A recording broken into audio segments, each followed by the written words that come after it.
be showing you how to add basic fractions. So this is just simply addition, and we're just in the past few episodes we were working on understanding fractions, and now we want to be able to use them to solve math problems. And our first problem we have to do is addition. So we want to there's something the terminology you need to know which is really important. It's called this is short for CD, but it's also known as a common denominator. So I won't I won't uh I won't spell that right there, but it's basically a common denominator is you have two numbers here that share like a denominator. So you remember from a few episodes ago we had the numerator as the top, and the denominator as the bottom. What we want to know is the LCD. So the LCD stands for the lowest common denominator. So we want to know what number can we multiply that is a factor of both of these. So essentially what a factor is, also have to explain what a factor is. A factor is any type of number that multiplies into another number. So like, let's say you have like the number 4 per se. You can you can think of the factors of 4 as you only have how many ways you can multiply, how many combinations of multiplications you can do to get to 4. So you have 2 times 2, that gets you to 4. You have 1 times 4, that gets you to 4. And you have 4 times 1, that gets you to 4. And we'll go over factor trees in a later episode because they are important understanding this, but this isn't a factor tree. This is just me listing the combinations of ways you can get to 4. So you can go 2 times 2, you can go 1 times 4, you can go 4 times 1. It has to be multiplication. So we're looking for what's the lowest number that's a factor of that is both of these as factors. So what way you can think of it is let's just try numbers. So we can try at base 3 here. But then you realize 2 doesn't go into 3 nicely. So we can't try 3. What about 4?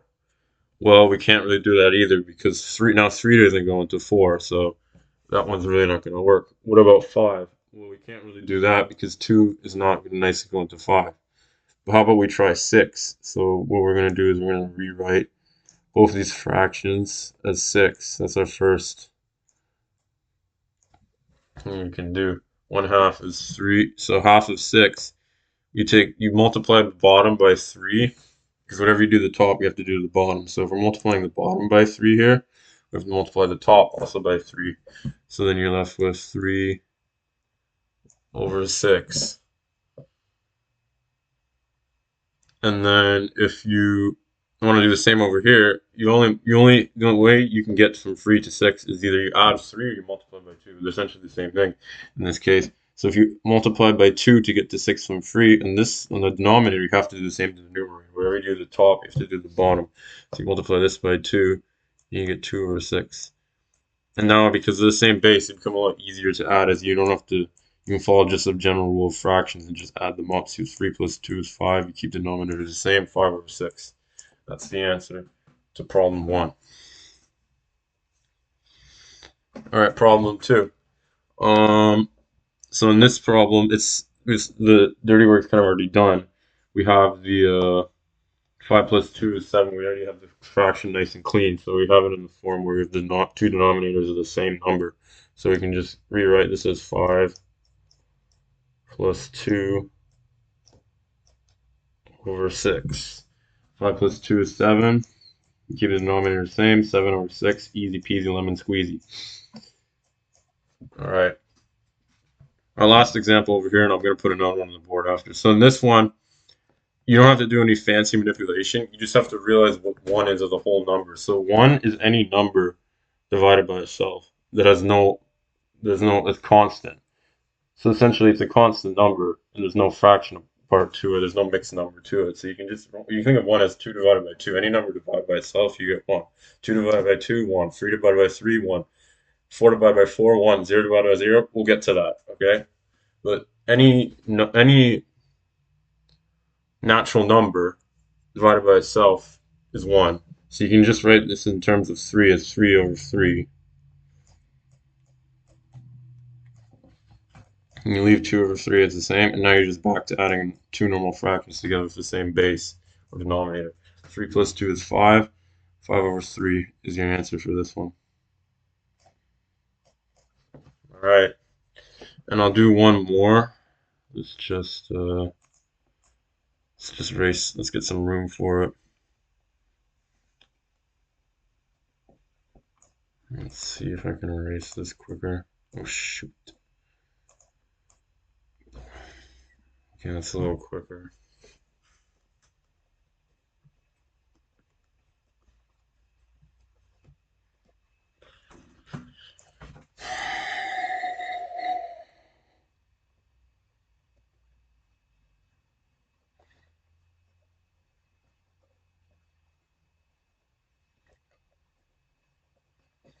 All right. Yeah, final season's coming up, but I gotta get these out because they're doing pretty good so far. All right, so in this last one,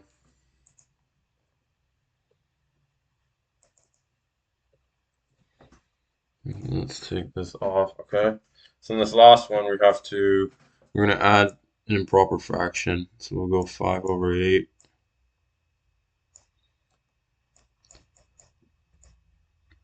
plus 3 over 2.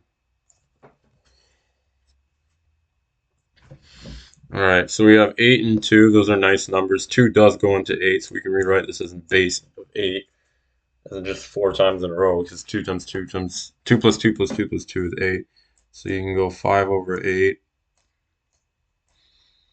And you can represent this as plus 3. That dot means multiplication. So 3 times 4